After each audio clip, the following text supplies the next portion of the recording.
So in target 4B, we're asked to graph the equation provided using a t-table.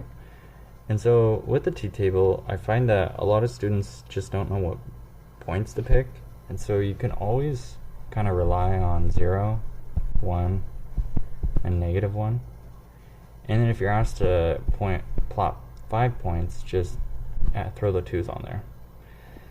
And so we can get a general line once we get a couple of these points plotted. So what you want to do is you want to plug in this x into the x here. And so starting with 0, I'll plug in 0 for x.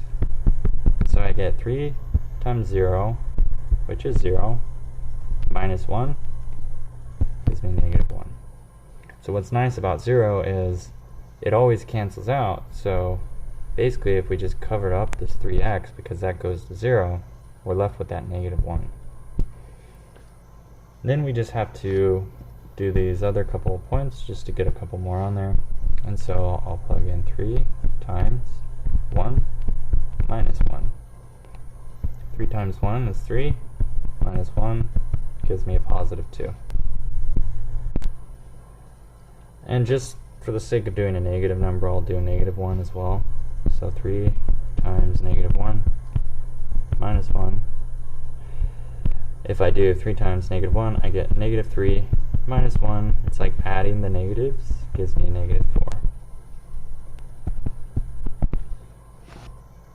So I'm going to do this line in blue.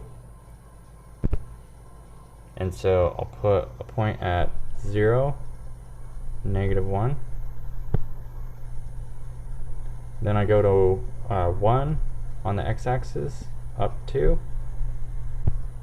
And then I'll plot my -1 point. So over to -1 and down to -4. And so we get a line that looks like this.